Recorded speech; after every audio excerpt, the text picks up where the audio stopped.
Good morning everybody.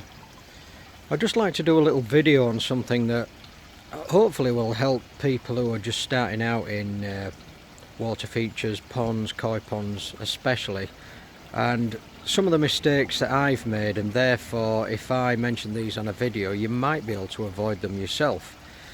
So let's just start with the easy one, which is location. Are you going to be able to see your pond from the house? Do you want to see the pond from the house? Is it going to be part of the garden? Is it going to overpower the garden? Is all your garden just basically going to be pond, and then everybody else has to accept that pond because there's no garden left? You might have children. Is it safe? I don't have any children. All my children are grown up now, so I have now got a ground level pond, which in some respects to young children is quite dangerous, or could be dangerous. Do you have a fence around it? Do you have the potential to put a fence around it? Other things to look at, really easy one, is money. Koi keeping can absolutely suck your bank account dry. So just be aware that if you are going into ponds, it can be costly in some respects. Another thing to look at is space. How much space do you want to take up? The bigger your pond, the more it's going to cost. Simple as that. The deeper the pond, the more water you're going to use, the more filtration you require, etc, etc. Then when you actually choose the size of the pond, are you going to go for a liner, a box welded liner, or in my case fiberglass? I wanted to have what I would consider to be the best, and I needed fiberglass. There was no two ways around it. I had fiberglass in my last pond, I have fiberglass in this pond. So there was no way that I was going to have a liner. Not a big fan, but that's no detriment to anybody else that does have a liner. Box liners, never use them.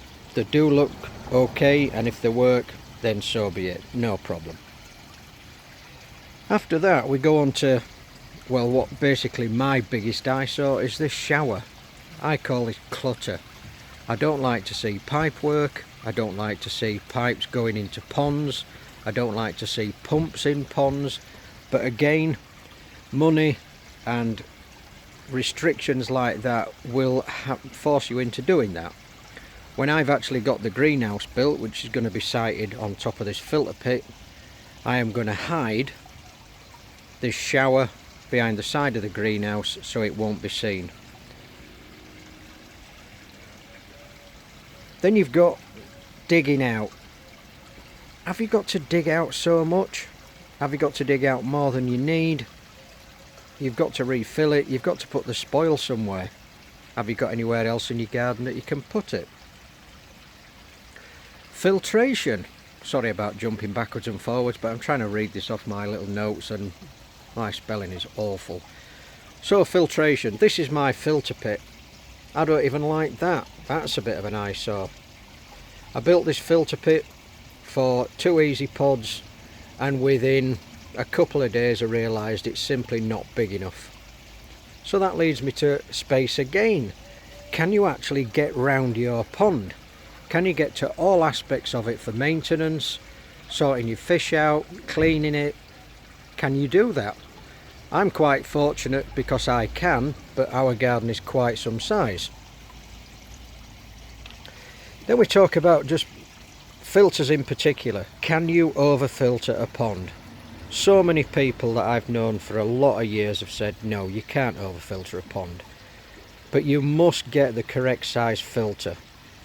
The more you pay, the better the filter. That's simple maths, is that. I've got 2 easy pods.